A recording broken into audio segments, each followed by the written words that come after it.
Muy buenos días.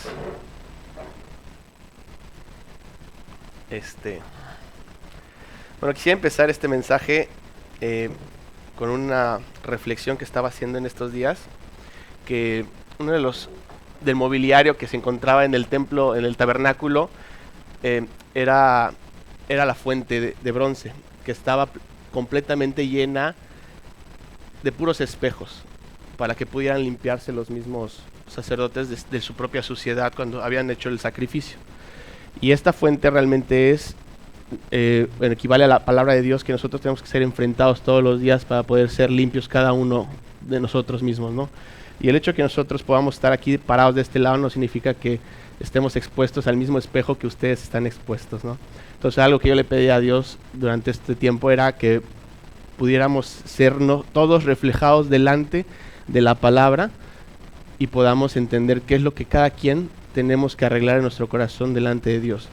Que sea Dios quien nos mueva y nos dé convicciones de poder cambiar esto, y no un ser humano, ¿no? Sino que realmente sea la palabra, sea este espejo que a diario tenemos todos que reflejarnos. Bueno, este estudio lo preparé, obviamente, ustedes me conocen, tengo 2 hijos. Algo que uno de los temas más importantes que tengo en mi vida, obviamente, es poderlos criar de acuerdo a la voluntad de Dios, ¿no? Enseñarles lo más preciado que tengo, que es mi relación con Dios, y que ellos puedan en algún momento confesar su fe delante de Dios y ellos aceptar a Cristo, como yo lo hice hace muchos años, ¿no? Eso es lo más importante. Hace muchos años escuchaba una canción de un músico muy famoso, que igual algunos lo conocen, que se llama Steve Green, que tenía un álbum infantil, y yo lo escucho desde niño.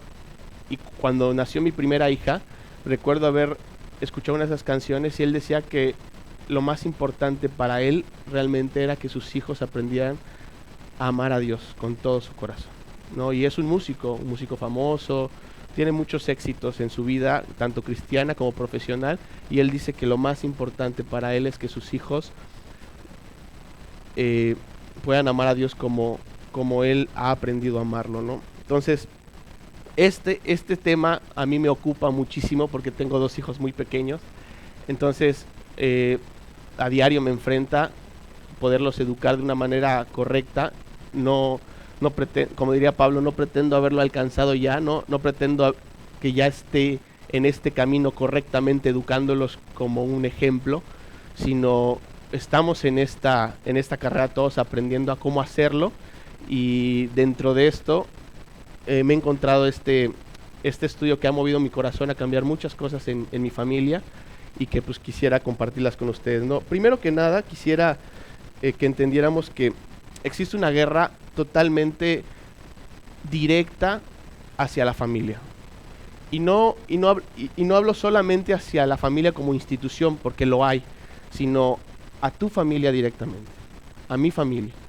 Realmente es un ataque del mundo coordinado por Satanás para poder derribar cualquier concepto que realmente nosotros creamos que es correcto o que Dios nos ha marcado que es el mejor. Hay un ataque constante. Si lo haces de esta manera, eres ridiculizado, o si lo haces de la manera como la Biblia lo dice, eres un retrógrada, no eres progresista, etcétera, ¿no?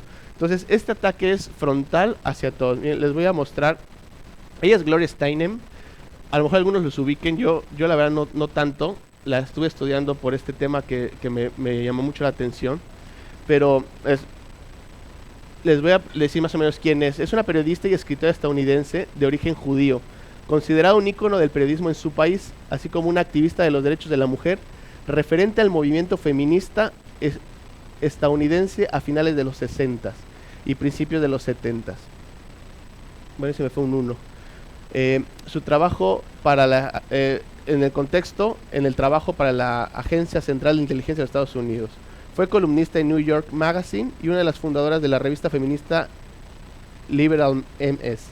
En el 69 publicó un artículo After Black Power, Women Liberation, que es Después del poder negro, la liberación de las mujeres, que le convirtió en una líder del movimiento feminista junto a Betty Friedan, es una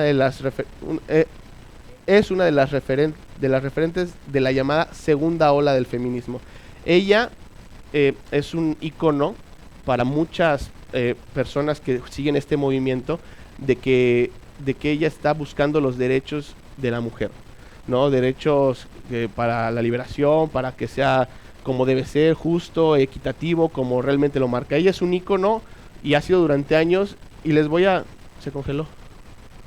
Y les voy a decir también, les voy a decir lo mismo, algo que ella dijo también.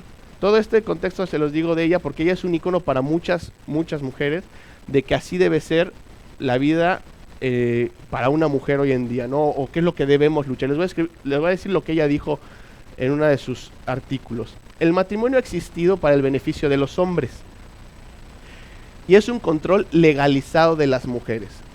Finalizar la institución del matrimonio es una condición necesaria para la liberación de la mujer. Es importante para nosotras animar a las mujeres a abandonar a sus maridos. Deben trabajar para destruir el matrimonio. La familia nuclear debe ser reemplazada por una nueva forma de familia donde los individuos vivan juntos sin satisfacer las necesidades de todas las personas. Debe surgir una nueva forma de ver a los niños. Los niños deben de ser vistos como responsabilidad del Estado, de la sociedad y no de los padres. Ella es el estandarte de muchas mujeres. Y ella dijo esto, o sea, en pocas palabras, tenemos que terminar con el matrimonio. Es una esclavitud, ella lo menciona en otro artículo, dice, el matrimonio es una esclavitud legalizada. Bueno, déjenles digo que ella, no sé si han escuchado de esta teoría conspiranoica del Titanic. Yo sí la creo, pero también depende de cada quien, que se fabricó todo para hundir a unos poderosos del mundo, y que realmente todo estaba planeado, ¿no? Para que se derrumbara el Titanic y todo, y murieran estas personas, porque no se oponían a ciertas cosas que querían hacer el cambio en el mundo. Entonces los invitaron, fabricaron todo el Titanic, los invitaron, y ¿saben qué hicieron estas personas? No se subieron al Titanic. Curiosamente solo subió su equipaje y solo se fueron los otros y murieron los otros.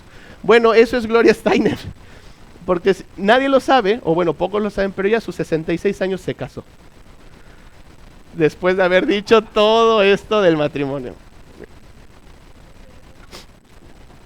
Exacto. Bueno, obviamente después sacó un comunicado justificando ciertas cosas y dijo que en su tiempo no era esto posible, que ahora sí, shalala. Pero imagínense todo, ¿no? Así, preparas un tren para el descarrilamiento y tú no te subes. Y les dice a todos, vamos a subirnos porque vámonos hacia allá, y eres el único en no subirte. Entonces, estos son ataques totalmente frontales hacia la familia, porque son estandartes que realmente muchas mujeres hoy tienen en día. Sigue estando vigente muchas cosas que Gloria escribió hace años, y para ellos es algo súper progresista, ¿no? El empoderamiento de la mujer, shalala. Entonces, ella así enfiló el tren y no se subió. Ella dijo, no, yo sí me caso a los 66 años. Entonces, bueno, esos son los ataques frontales. Realmente es una guerra, tenemos que entender que es una guerra contra la familia. Realmente hay toda una estructura que anhela que no tengamos éxito en este planeta. Entonces, tenemos que tenerlo en cuenta. Les voy a poner otro ejemplo. J. Paul Getty, igual a lo mejor algunos lo conocen, yo poco, pero leyéndolo y estudiando sobre él, realmente se me hace como muchísimos millonarios hoy en día que existen, que son estereotipos de cualquier persona de alcanzar. La diferencia con J. Paul Getty, que él escribió los resultados de su vida, muy pocos tienen el valor de hacerlo. Pero para que sepan quién es Paul Getty, él nació en Minneapolis, Minnesota, de una familia petrolera. Fue un empresario industrial, filántropo, playboy y coleccionista de arte, fundador de la compañía Getty Oil y de J. Paul Getty Trust. Durante un tiempo fue el hombre más rico del mundo. Fue uno de los primeros en el mundo en alcanzar una fortuna superior a los $1,000 millones. En su época no existía esa cifra en dólares, y fue uno de los primeros en alcanzarlo. O sea, realmente hoy, si lo pudiéramos comparar, pues sería un Zuckerberg, un Jeff Bezos, un Elon Musk, quizá, ¿no? Les pongo este ejemplo porque él, como les digo, fue valiente, y a lo largo de su vida, después de que pasó muchos años siendo un millonario, decidió declarar realmente en un libro que está escrito sus resultados. Y él dice: nunca he sido dado a la envidia. Obviamente un hombre millonario, ¿qué va a envidiar? salvo la envidia que siento hacia aquellas personas que tienen la capacidad de hacer que un matrimonio funcione y sobreviva felizmente. Es un arte que nunca he podido dominar. Mi historia, 5 matrimonios, 5 divorcios, en resumen, 5 fracasos. Él lo dice en su autobiografía, Paul Getty, a pesar de haber sido uno de los hombres más poderosos, exitosos de toda la historia, él dice que solo una cosa envidia, y es tener una familia feliz. No sé si nosotros tenemos a veces el anhelo al revés que él, ¿no? Tenemos la familia bien y queremos, pero realmente él te lo dice, ¿no? Estudiando un poco la historia que le pasó, uno de sus hijos murió muy joven, de 12 años, de una enfermedad que él no pudo, con todo el poder y el dinero que tenía, no pudo resolverlo, no pudo poder hacer que ella muriera a los 12 años. El niño murió solo porque su papá estaba haciendo dinero, ¿no? Uno de sus hijos se suicidó dudosamente. Uno de sus nietos lo secuestraron y le pedían una cantidad impresionante de dinero que decidió no pagar hasta que le cortaron una oreja, y él decidió pagar la suma que le pedían, que eran 2.2 millones, y decidió pagar esa suma porque eso es lo que podía deducir de impuestos. Este es los filántropos que hoy en día nosotros muchos podemos tener como target, ¿no? O podemos anhelar. Teniendo esto en cuenta, vamos a leer el pasaje que hoy les quiero compartir. Dice en el Salmo 127 del 1 al 5, bueno, es todo el 127. Si el Señor no edifica la casa, en vano trabajan los que lo edifican. Por eso Paul Getty no podía, ¿no? No pudo porque en vano trabaja. Si el Señor no guarda la ciudad, en vano vela la guardia. Es en vano que se levanten de madrugada, que se acuesten tarde, que coman el pan de afanoso labor, pues Él da a su amado aún mientras duerme. Un don del Señor son los hijos, y recompensa es el fruto del vientre. Como flechas en la mano del guerrero, así son los hijos tenidos en la juventud. Bienaventurados los hombres que de ellos tienen llena su aljaba. No serán avergonzados cuando hablen contra sus enemigos en la puerta. Hay algo que debemos de tener aquí en cuenta, que para poder ser, bueno, ahora que está de moda los Juegos Olímpicos, yo recuerdo que cuando me fui de luna de miel, una de las actividades en el hotel era el tiro con arco. Y dijimos, sí, vamos a ver qué onda, ¿no? Y la verdad eran unos arcos sencillos, ¿no? Normales. Y pues ahí lo estoy intentando. Y no sé si saben o alguien lo ha intentado, pero tiene que tener una técnica para lanzarla, porque técnica que yo no tuve en ese momento, obviamente. Y me di un cuerdazo, morado tuve el antebrazo, y aparte la flecha creo que acabó en el hotel de al lado. Entonces, no es cosa sencilla ser un arquero. Nadie dijo que es sencillo ser un padre. Pero debemos de ser guerreros valientes. Eso así lo marca, dice, como flechas son en la mano del guerrero, así son los hijos tenidos en la juventud. Obviamente tienes que practicarlo, tienes que ensayarlo, no es algo que naturalmente, ¿no? Ser padre es muy sencillo, todo el mundo sabe cómo procrear hijos, pero ser un buen padre no. Ser un buen padre cuesta trabajo, ¿no?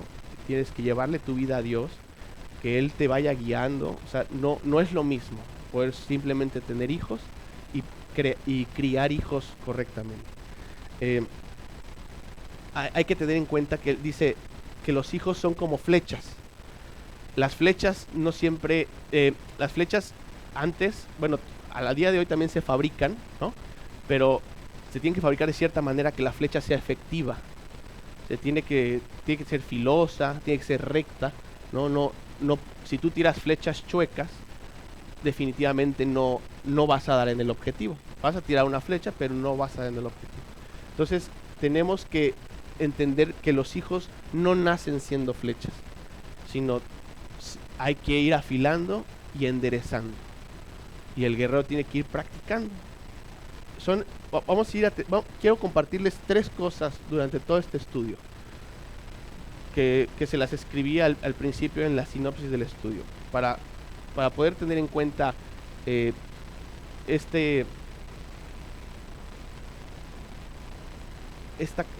esta actitud de poder querer ser un buen padre, tenemos que tener en cuenta 3 aspectos. Y el primero de ellos es el arquero. El arquero tiene que ser valiente y tiene que ser fuerte. Como les digo, no naturalmente alguien llega. No, yo te puedo dar un arco y no significa que vayas a ganar la medalla de oro, ¿no? En los Juegos Olímpicos. Realmente a lo mejor ni sabes cargar la flecha. Luego otra cosa, la pones y se te va la flecha. Yo no sabía, ¿no? Yo creí que era automático como las maquinitas.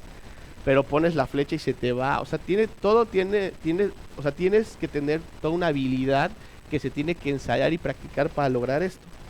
Si quieres tener una familia exitosa, el arquero debe ser fuerte. Eso es lo principal. Lo principal, antes de todo, antes de tener flechas rectas, antes de tener un objetivo claro, tienes que tener la decisión de querer ser un arquero fuerte y valiente. Estoy hablando de que va a costar trabajo, ¿no? Y hablamos no de fuerza física, porque bueno, fuerza física creo que a muchos nos descalificarían por eso. Pero estamos hablando de fuerza espiritual, ¿no? Va a costar trabajo. Me decía un tío, trabajaba con él haciendo unas obras pesadas y siempre nos veía sudando y así nos machucábamos todo, y me decía, me dice, ¿qué te sucede?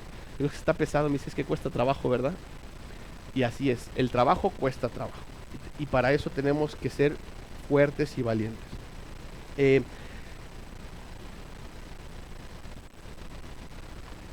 El hecho de que el arquero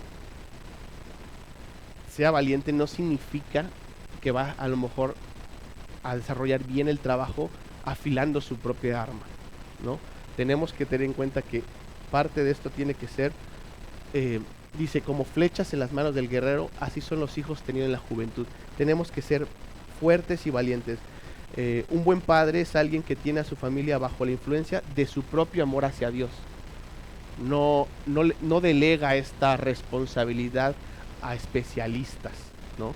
No delega esta responsabilidad a alguien más que la pueda desarrollar. Es que no tengo tiempo. Bueno, J. Paul Getty no tenía tiempo. Y ese es el resultado de una vida de no tener tiempo. Un arquero debe estar presente en la vida de su familia. Debe estar ahí, ¿no? Muchos dicen, no, es que yo sí estoy. Dicen, no es lo mismo un papá de nómina, ¿no? Suena todos los sábados la caja. Eso no es ser un papá presente, ¿no? Un papá presente no tiene que estar allí con ellos. Tiene que estar el arquero cuidadoso de lo que está haciendo. Y vamos a pasar el punto número 2. Las flechas. Las flechas deben de ser rectas y afiladas. Como les comentaba, no de nada vale tener la habilidad, ¿no? Podríamos traer el arquero número 1 ahorita de los Juegos Olímpicos y darle unas varitas y no va a poder hacer que vuele la vara, ¿no? Ni que llegue, y menos que pegue en el objetivo. Pero para que esto suceda tiene que estar la flecha recta y afilada. Todo esto con un objetivo. Se los iré contando. La flecha debe ser recta y afilada. Los niños por naturaleza no lo son. No nace un niño siendo, bueno, como les comentaba, no podemos, tenemos 2 vertientes nosotros como seres humanos. Hacer caso a lo que nos dice la humanidad o hacer caso a lo que nos dice la Biblia. La Biblia es clara y dice que no nacen siendo rectos, ¿no? Tenemos que ir amoldando y guiando. Este es el trabajo del Padre, que es intransferible. ¿Qué dice la sociedad? No, los hijos salen con toda la capacidad del mundo, ellos tienen que ir descubriendo lo que quieren ser, tú tienes que irlos dejando que ellos hagan lo que quieran porque de ahí tú vas a ir viendo. Pero tenemos ahí los ejemplos, ¿no? Gloria Steinem es una de esas personas que guía este movimiento y entonces en algún momento se va a bajar del barco y todos nosotros nos vamos a ir al fondo. Entonces, atendiendo, obviamente, cada quien hace caso a lo que quiere, ¿no? Ahí están los resultados. J. Paul Getty ya murió, pero tiene los resultados. Él dijo, yo no lo logré. No sé qué deben de hacer, pero yo no lo logré. Entonces, seamos inteligentes todos y atendamos, obviamente, los resultados de alguien que ya nos dijo que no lo logró por ese camino.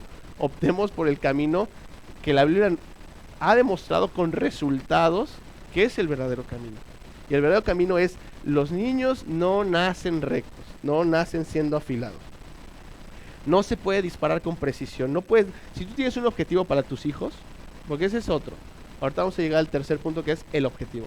Pero a lo mejor como padre puedes tener tú un objetivo preciso. Dices, claro, tú ves a otros niños o a otros adultos que crecieron basados en el resultado de ese objetivo, y tú tienes claro que ese es el objetivo de mi hijo. Yo quiero que mi hijo sea lo que sea, yo quiero que sea eso. Pero ese objetivo no se va a lograr. Uno, obviamente, si no te fortaleces como arquero para poder lanzar a tus hijos. Y dos, si no afilas a tus hijos. El objetivo puede estar allí,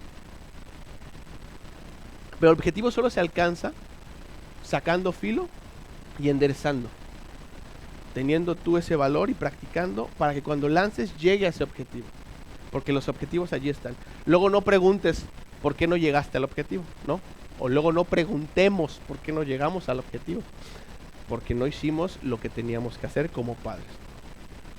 La gravedad de la delincuencia hoy en día, bueno, yo traje unos números que escuché. Obviamente los números siempre cambian, podrían ser más aterradores. Yo dudo que bajen los números, pero pueden ser más aterradores. Pero realmente yo trabajé en el gobierno y muchas de las cosas que se trabaja o que pues, se tiene como pendiente es la delincuencia juvenil. No saben cómo, o sea, por más que tienen una idea de cómo detenerla, no. Y todo el mundo sabe que es con prevención, pero nadie sabe cómo prevenirla.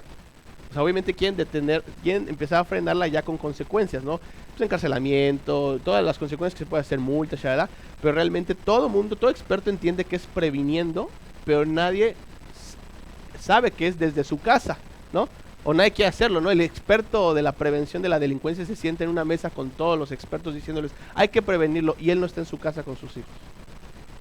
Entonces, la gravedad de la delincuencia juvenil no es la delincuencia juvenil, sino nada más que la gravedad de la deserción de los padres a su labor. Esa es la realidad. Dice, y ahí le van los números que yo leí. Pueden buscarlos, igual y se aterrorifican más. Pero el 85% de los niños que crecen sin papá, de este 100% que crece sin papá, el 85% crecen con un desorden de conducta. El 90% que crecen sin papá, el 90% se escapa de la casa. Estamos hablando de una figura paterna. Estos números son una figura sin un papá, sin un guerrero en la casa. El 75% son los pacientes que abusan de sustancias. De este 100%, 75% abusa de sustancias, la que sea, la que se te ocurra, hay muchísimas. Pero el 75% tienden a la drogadicción. El 70% de todos los jóvenes en la cárcel no tienen un papá. El 70%. El 64% de los jóvenes, o el 40% de los jóvenes son más propensas a embarazarse antes de lo que ellos tenían planeado o antes de casarse. El 63% de estos jóvenes tienden a suicidarse. El 63% de los jóvenes que se suicidan no tienen un papá. Son 2 veces más propensos a abandonar sus estudios. Si de por sí es difícil no terminar la escuela, 2 veces más difícil la tiene alguien que no tiene un papá. Estos son los números de flechas sin guerreros, no que nacen rectos, ¿no? Ahí es donde tenemos que ponernos, no que ellos saben su camino, ellos tomarán sus decisiones, ellos trazarán su destino. Ese es el destino de la gente que alguien no tiene un guerrero que afile y enderece su flecha. Hay 2 versículos importantísimos para esto del enderezamiento, ¿no?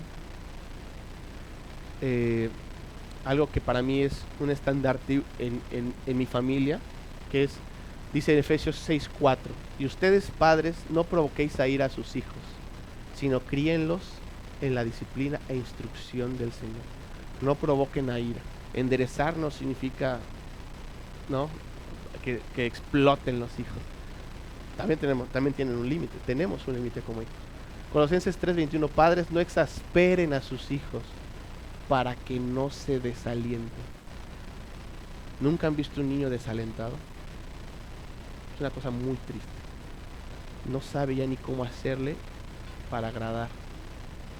Ya no sabe ni cómo hacerle para que esté contento su papá, su mamá. Eso no es afilar.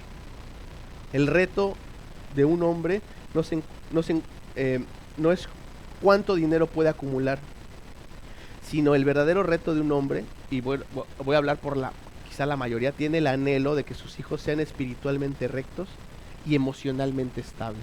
Que tú lo puedas ver solo y digas, toma sus decisiones, ¿no? Sigue a Dios. Eso es un mega reto para cualquier papá, ¿no? Y bueno, y una tranquilidad cuando lo ves, cuando lo puedes ver allí, ¿no?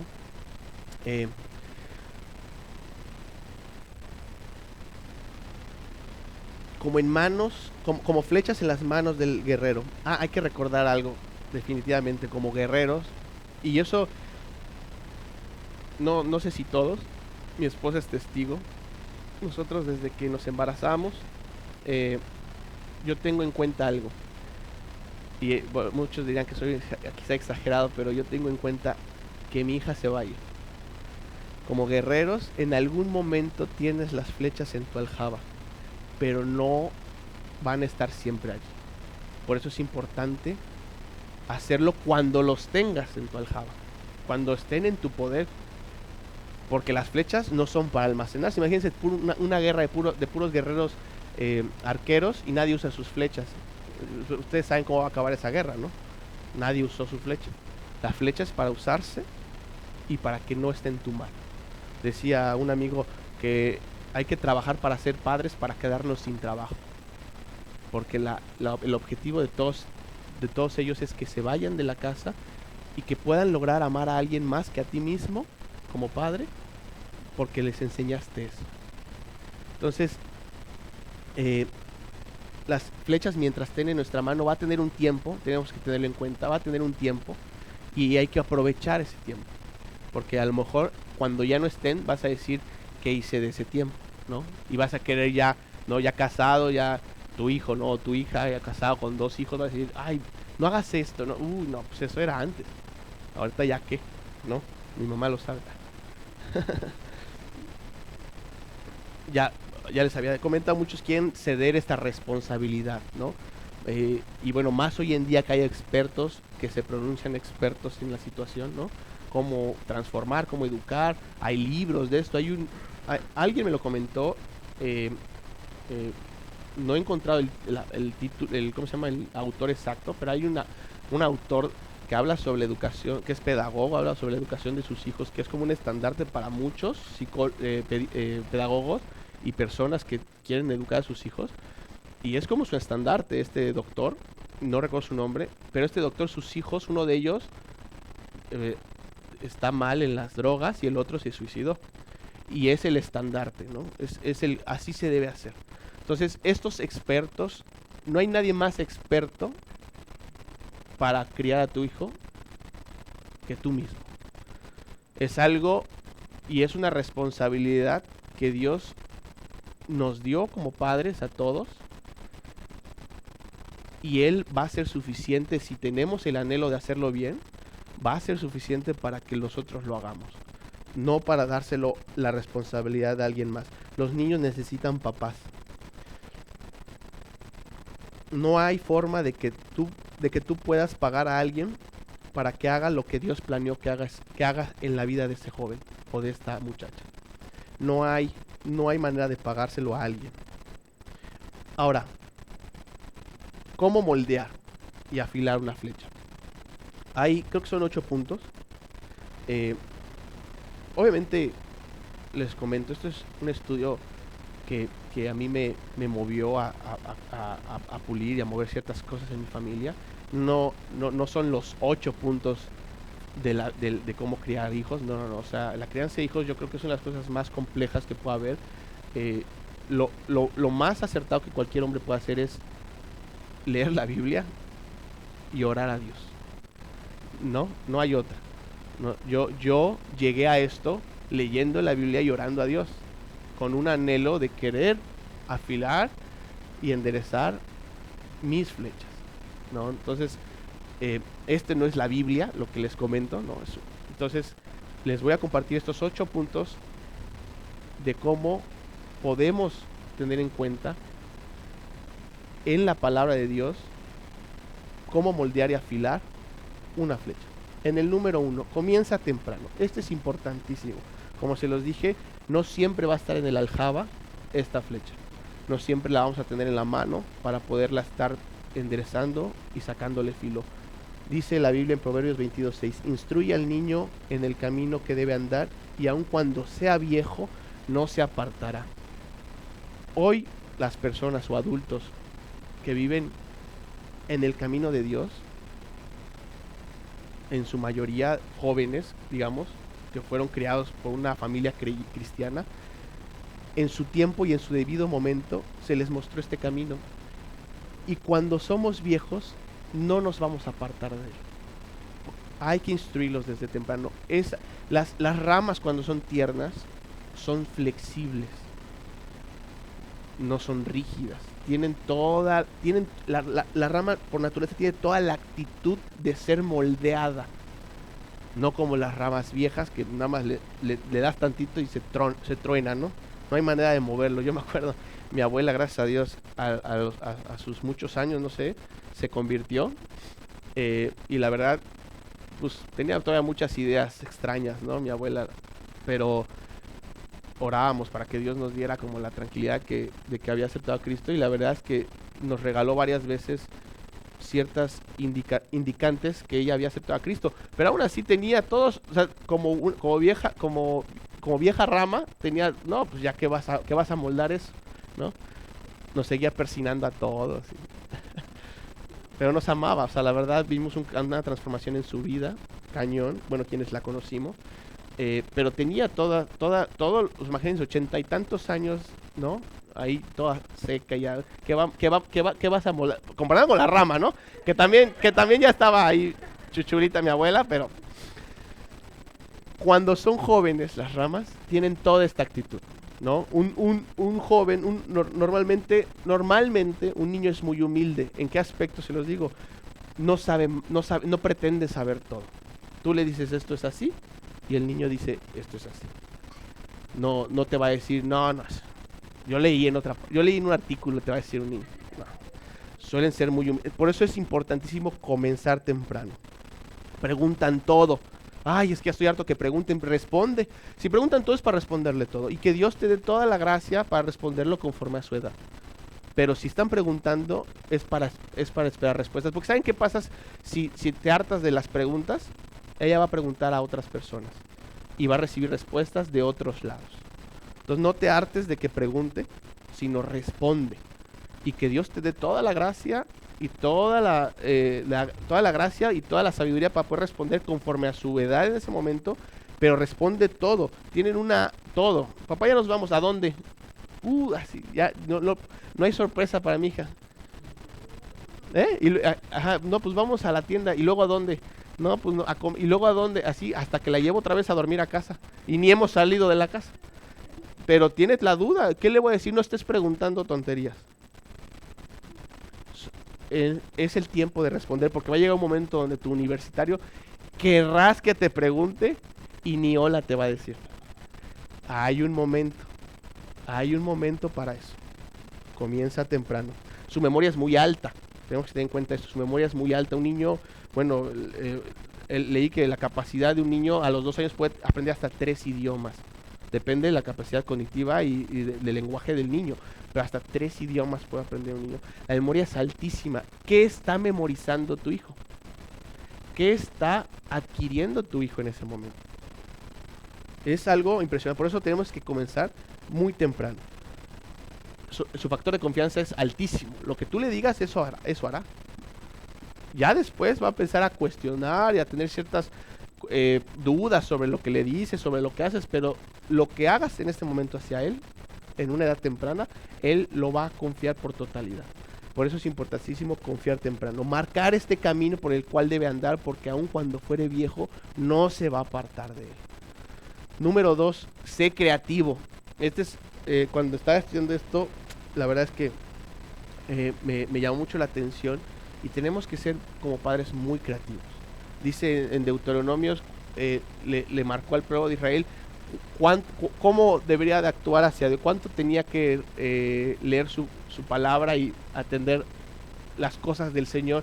Y le dice, estas palabras que yo te mando hoy, le dice al pueblo, estarán sobre tu corazón. Dice, las enseñarás diligentemente a tus hijos, Las hablarás de ellas cuando te sientes en tu casa, cuando andes por el camino, cuando te acuestes, cuando te levantes. Las atarás como una señal a tu mano y serán por insignia entre tus ojos, para escribirlas en los postes de tu casa y en tus puertas. Yo no sé si les pasa a todos. Yo crecí con un papá futbolero, y en la época del mundial, mi hermano le gusta mucho el fútbol también. En la época del mundial, todo el santo día se habla de fútbol. Todo el santo día se habla de fútbol.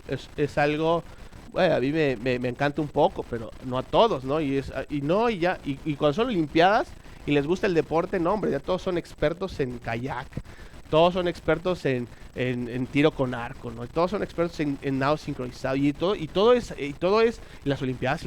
Y a mí que me gusta la Fórmula 1, lo mismo, ¿no? Yo cuando me apasiona y es un momento crítico en la temporada, yo estoy hable y hable y hable. ¿Y saben cómo harto a la gente? ¿Saben cómo pueden hartarlo? Y es algo que hablo cuando me siento en la casa a comer, cuando ando en el camino, cuando me levanto, cuando me acuesto, estoy hable y hable y los harto. ¿Qué hay que hacer para no hartarnos? Hay que ser creativos.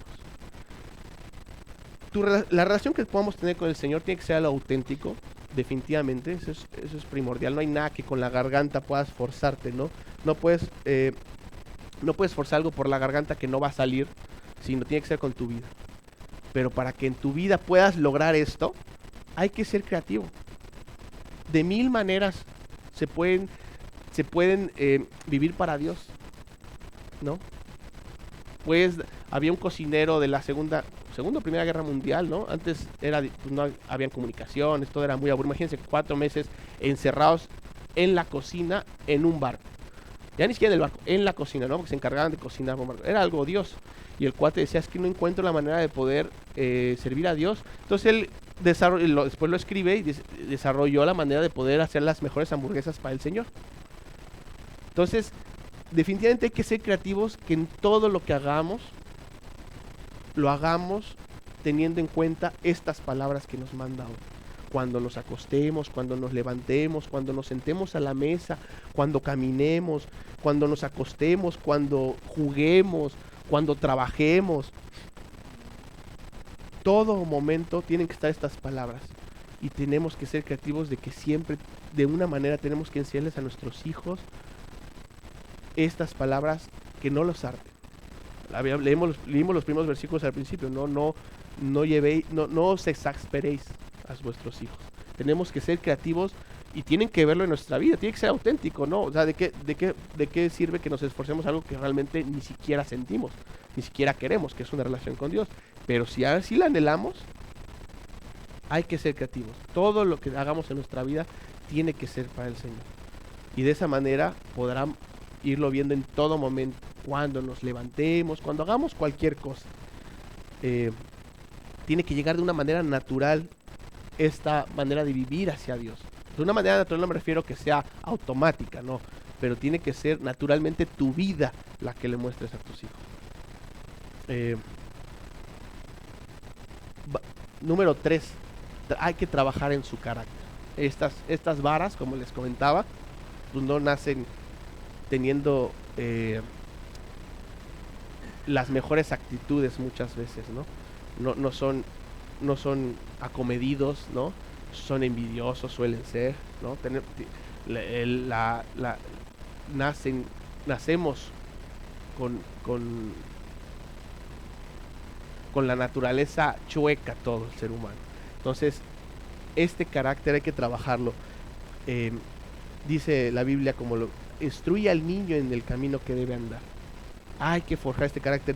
Si creemos que esto lo va a trabajar alguien más, yo creo que está difícil. Que digo, cada quien puede creer lo que quiera, no, todos tenemos el derecho de creer cosas diferentes, pero si el carácter a tu hijo crees que alguien más se lo va a enseñar, yo considero que no va a pasar, no va a suceder. No, es que en la escuela no va a suceder. Hay cosas que el papá tiene que hacer. No tiene que. Les voy a leer una serie de palabras, ¿no? Un ejemplo nada más a grosso modo. Y ya me dirán si fuera se los pueden enseñar a sus hijos.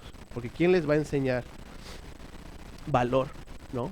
A tu hijo, cortesía, discernimiento, ser justos, la amabilidad, la tolerancia, la generosidad, ser manso, ser considerado, ser honesto, ser humilde, obediente, ser ordenado, paciencia, persistencia, tener dominio propio, tener tacto, agradecimiento, economía, sabiduría.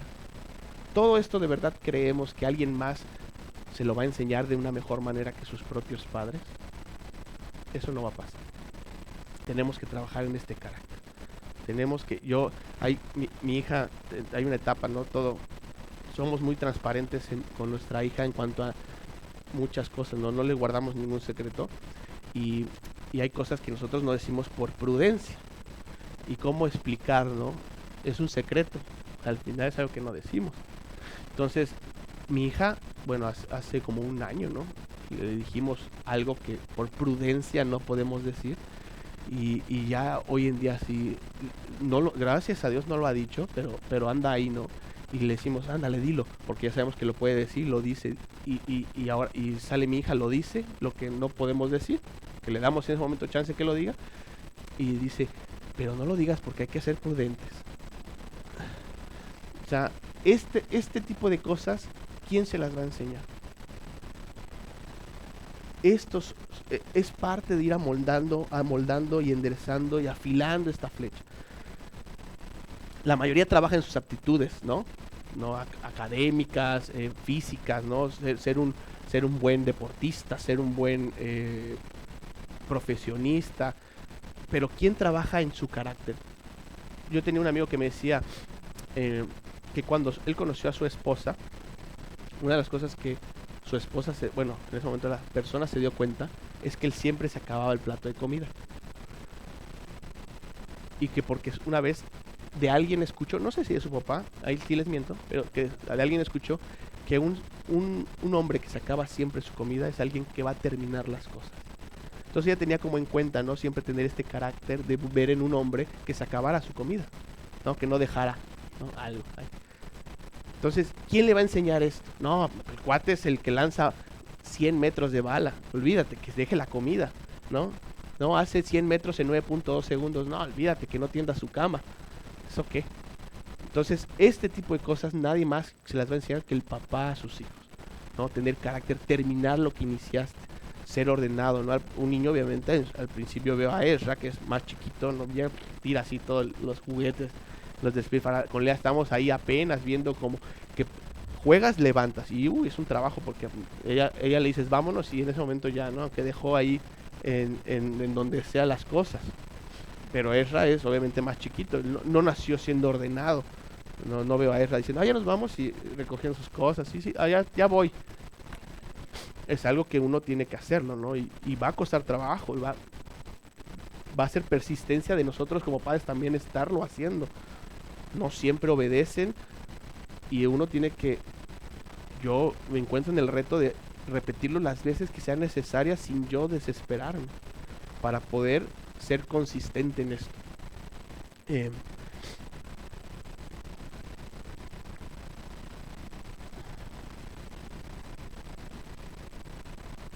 Una de las cosas más valiosas del ser humano es el carácter de él mismo. Y es algo que yo me di cuenta, bueno, yo creo que, no sé si les ha pasado, pero pues uno va creciendo y te das cuenta que tienes ciertas aptitudes que otros no. A lo mejor al principio te cuesta trabajo entenderlo. Yo siempre fui muy inquieto de niño, bueno, y de adulto también, pero más de niño. Pero pues siempre fui como muy rápido, así, alocado, hacía todo, rompía todo. Entonces yo creí que todos eran así, pues no, había gente que no es así. Entonces, cuando vas creciendo, de la misma manera te pasa. Tú crees que a lo mejor todos tienen el mismo carácter que tú. Yo cuando llegué a trabajar a una dependencia, siempre fui como independiente en mi trabajo, pero cuando entré a una dependencia te das cuenta que tú crees que a alguien le importa llegar temprano, y más en una dependencia de gobierno, alguien que conozca la dependencia de gobierno, creen que les importa llegar temprano. Yo veía que el de al lado, como las ventanillas de al lado, que eran compañeros de otra sección, ponían, o sea, abríamos a las 9, ¿no? Se supone que todos teníamos que estar a las 9 trabajando, y decía, abierto 9:30. O sea, la ventanilla. O sea, no importa que la secretaría abra a las 9, ellos a las 9:30. ¿Por qué? Porque ellos llegan a las 9, desayunan, ponen sus cosas, ponen el clip. O sea, de verdad creen que uno cree que la gente le importa a la gente, ¿no? Hacer bien su trabajo. A ellos no les tiene la más mínima importancia este tipo de caracteres. Obviamente no es algo que yo haya nacido con un superpoder, ¿no? La verdad, bendito sea el Señor, mis papás, a través del sistema y de la Biblia, nos fueron formando esto en nosotros, que saben qué provoca en nosotros tener superpoderes. ¿Cuál es tu superpoder? Ser puntual. Y ya es un superpoder en la sociedad, simplemente el ser puntual, el ser honesto. No, hombre, no sabes, yo cuando no lograba hacer algo, un día borré unas fotos, yo soy fotógrafo, un día borré unas fotos, dije, ¿qué hago? Todo el mundo me dijo, dile que las perdiste, que se falló la memoria, y le dije, no, yo las borré, que no sé, y llego y le digo, las borré, así, yo estaba así con de que tenía que decirlo, y me dicen, las borré, no, bueno, no pasa nada, está bien, Rosalón, mientras todo el mundo, y me contaban sus historias, no, yo las borré, y no me importó, y le dije que me las robaron, y que no sé qué, así todo, entonces, parece que la honestidad también es un superpoder en la vida normal. Y estos caracteres nadie más se los va a forjar que un padre. Porque la sociedad está plagada así, ¿no? Cuando ellos lleguen y se enfrenten ante una situación que les lleve a no ser honestos, ¿qué creen que vayan a decidir? ¿Ser honestos o no? Eso va a depender si en el tiempo adecuado estuvimos forjando y afilando estas flechas. Punto 4. Establecer límites. Dice en 1 Samuel 3:13, cuando Samuelín estaba apenas todavía chiquitín, se le apareció el Señor Jesús, bueno, Dios, y le dio una visión para Elí, y le dijo todo lo que va a ocurrir en la casa de Elí, y le dijo, y le mostraré que yo juzgaré a su casa para siempre. Está hablando de Elí, que juzgará a la familia, a la casa de Elí, a él y a su casa, por la iniquidad que él sabe, porque sus hijos han blasfemado a Dios. Y aquí lo más importante, y él, su papá, no los ha estorbado. Definitivamente tenemos que ser un estorbos a la maldad.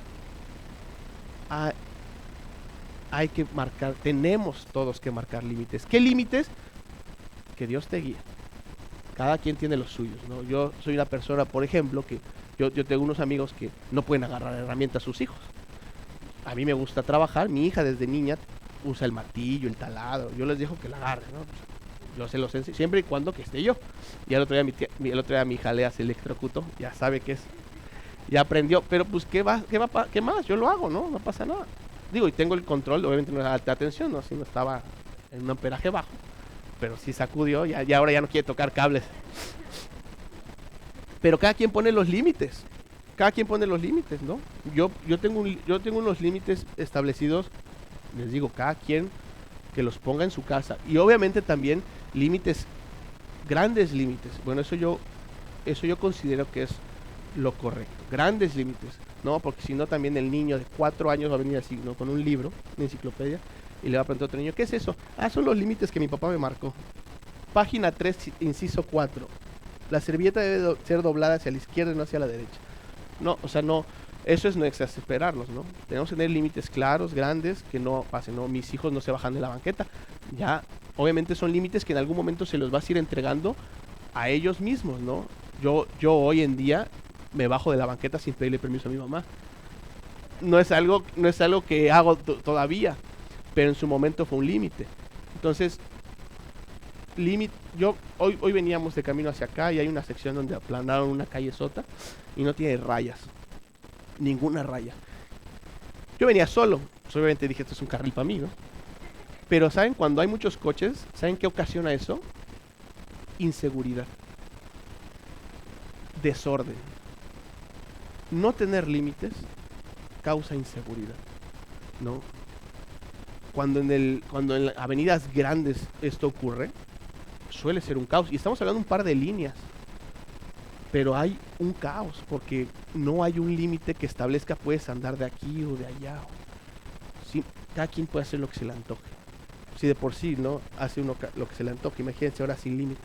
Entonces estos límites normalmente les generan libertades a los niños, les generan seguridad. Yo a mi hija ves, ahí en la tienda donde estamos en Cauquel, quienes hayan ido, la han visto, enfrente hay un parque. Ya está en una edad porque no todo el tiempo voy a ir con ella al parque, sino va a ir sola, todavía no sé cuándo, pero la cruzo y le digo, mira, no te bajes del círculo.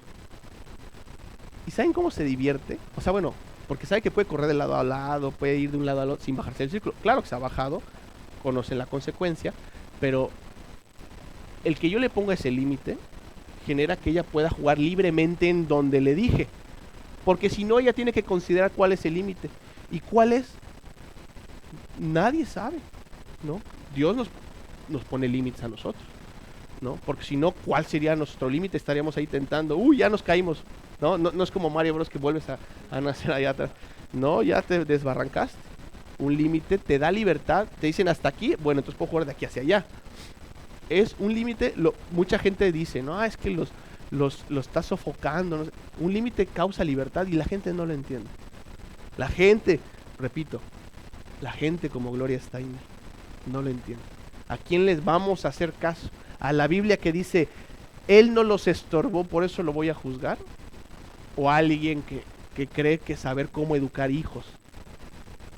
Los límites dan libertad. Todo mundo, como adultos, los tenemos, ¿no?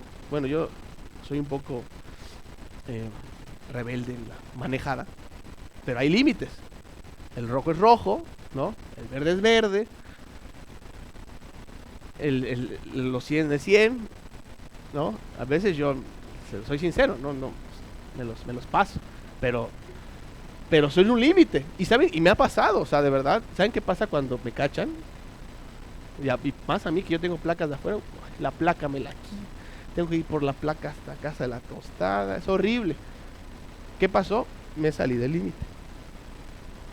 Pero si tú andas en los límites, con libertad puedes andar en los límites.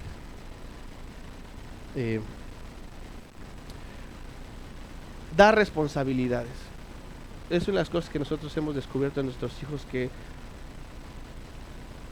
hemos descubierto la capacidad, porque de verdad tienen alta resistencia a tener responsabilidades y muchas veces no queremos dárselas. Ay, es un niño, ¿no? Oye, levanta, y terminas levantándolo con él. Pero si él puede, simplemente uno no quiere darle la responsabilidad. El Señor Jesús nos la dio, dice, porque en el reino de los cielos es como un hombre que al emprender un viaje llamó a sus siervos y les encomendó sus bienes, les dio responsabilidades. Y todos conocemos esta parábola, y a quien no, se las resumo. A uno le dio 10, 5 y 1. El de 10 hizo lo suyo y generó otros 10. El de 5 hizo lo suyo y generó otros 5. Y el del 1 no quiso obtener la responsabilidad y lo escondió. Cuando llegó el Señor Jesús, lo reprendió. Él dio responsabilidades, cada quien a su capacidad, cada hijo a su capacidad, ¿no? A él le puedes dar 10, a él le puedes dar 5, no porque sea el mayor, ¿eh? Muchas veces el mayor no es el más apto, ¿vale? Es que hasta acá mi hermano, por eso le digo, él es mayor que yo. Pero cada quien le da su responsabilidad.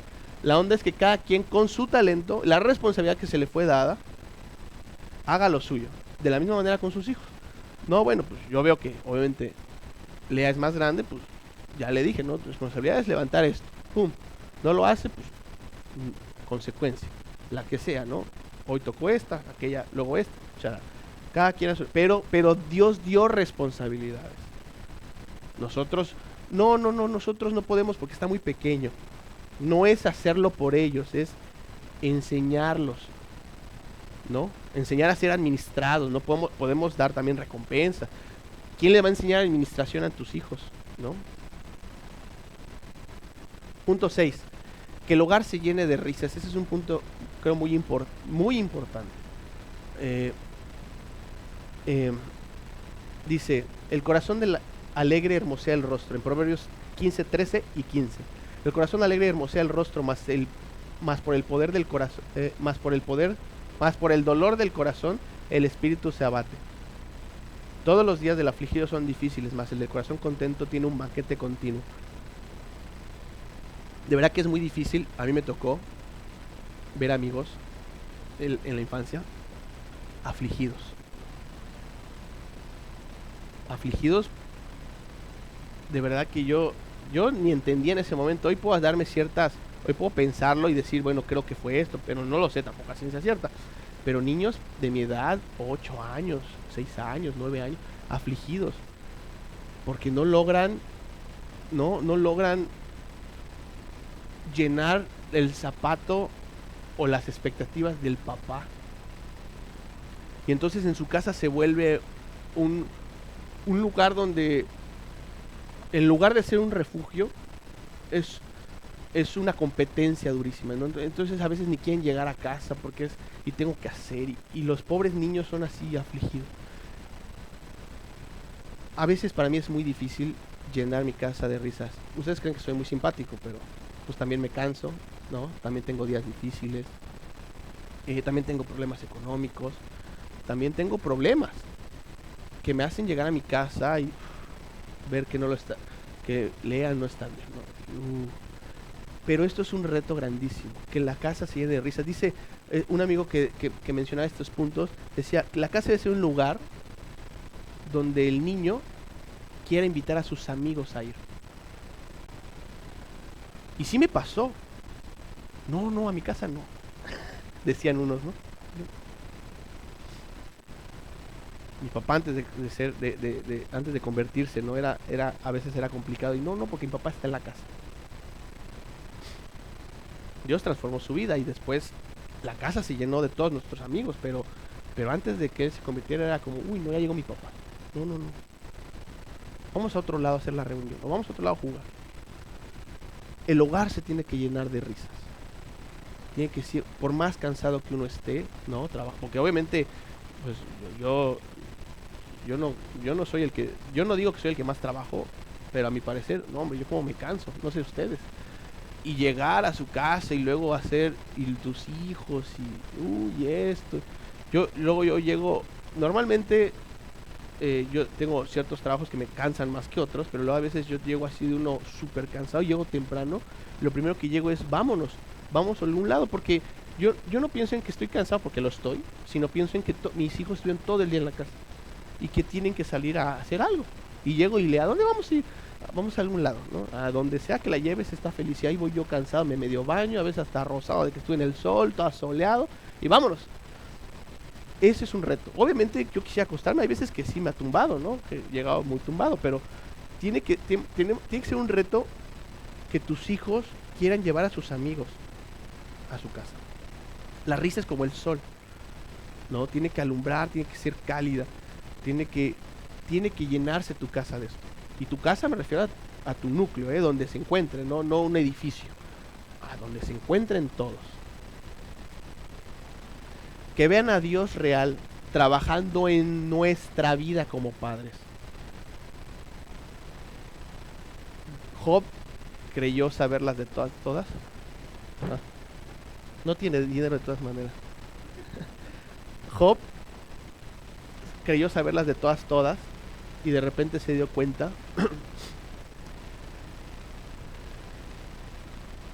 dice, después de todo lo que pasó y conoció de una manera diferente a Dios, dice, de oídas te había oído, mas ahora mis ojos te ven.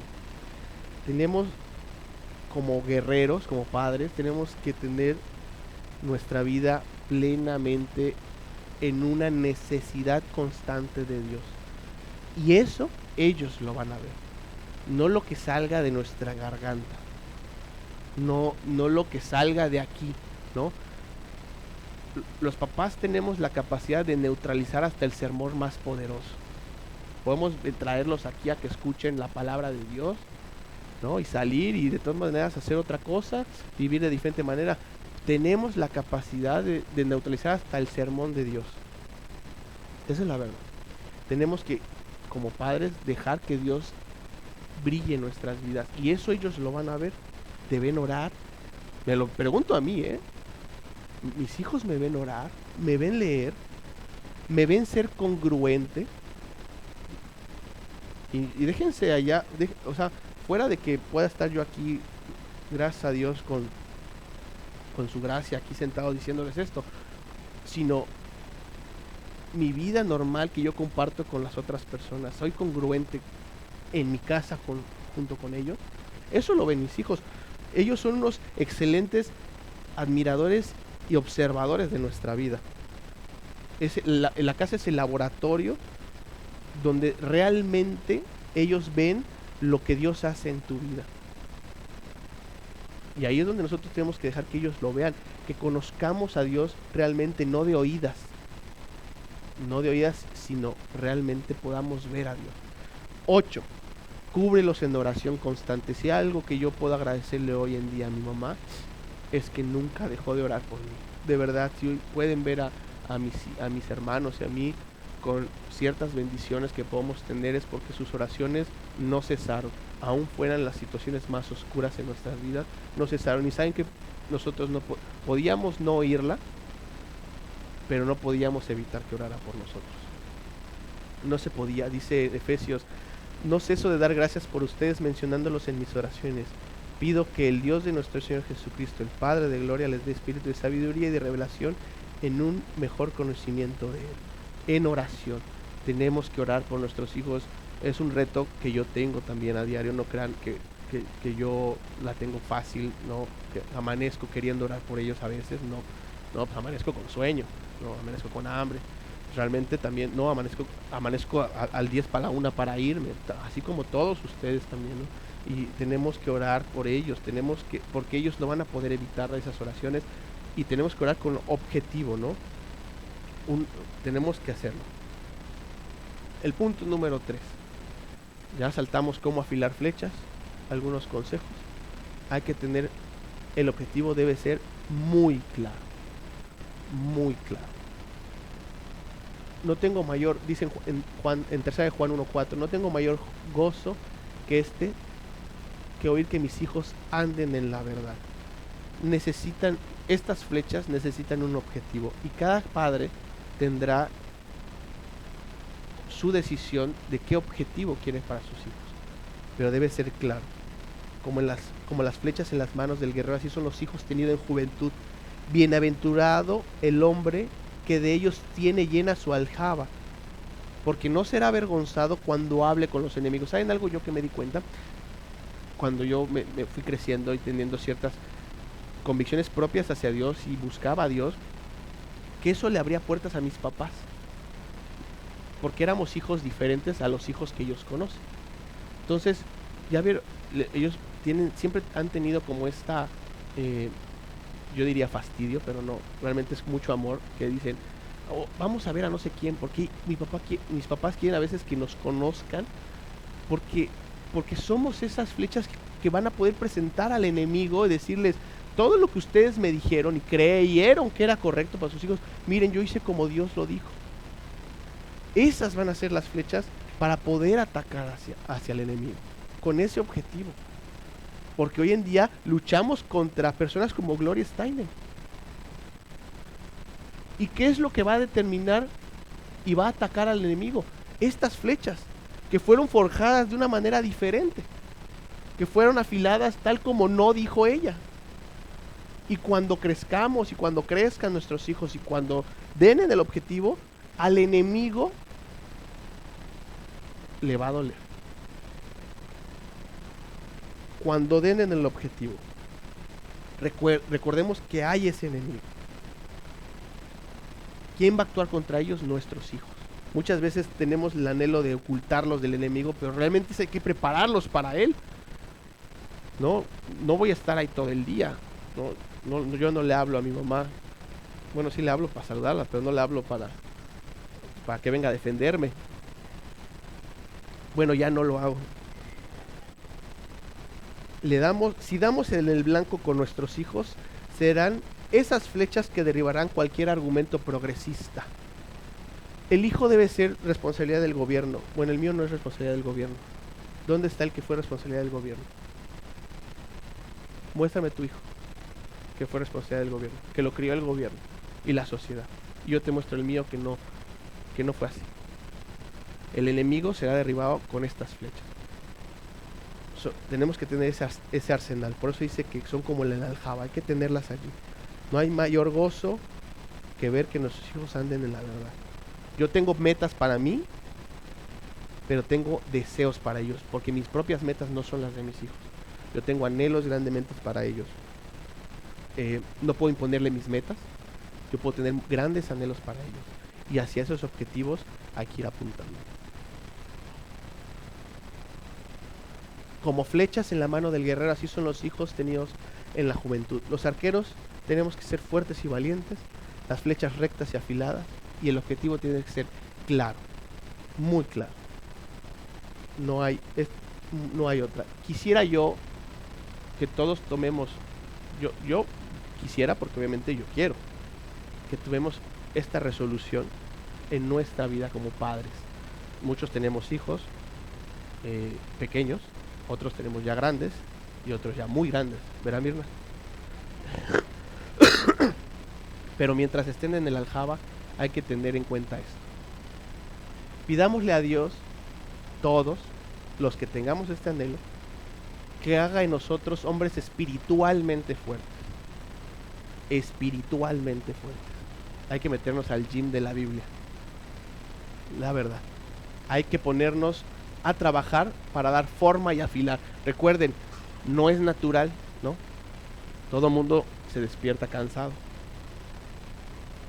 Y más cuando te despiertas abrumado por el trabajo y llega tu hijo preguntándote algo. Hay que ponernos a trabajar para dar forma y afilar. Trabajemos en nuestras habilidades como arqueros. Reconsideremos cuáles son nuestras metas para nosotros y para nuestra familia, para que ese objetivo pueda ser claro. Si creemos, cada quien tiene sus objetivos, pero si creemos que estamos en el correcto delante de Dios, adelante. Si Dios te ha movido y te mueve a que no es el mejor, reconsiderémoslo. ¿Cuál es el objetivo de nuestra familia? ¿Cuál? Oremos mucho. Definitivamente es algo que tenemos que hacer orando grandemente. Su Señor le dijo en Mateo 25:21, bien, buen siervo y fiel, en lo poco fuiste fiel, sobre mucho te pondré. Entra en el gozo de tu Señor. Como padres, como papá, yo tengo ese anhelo de trabajar arduamente en esto y que pueda ser un buen siervo y fiel delante de Dios, no delante de nadie más. Muchas gracias.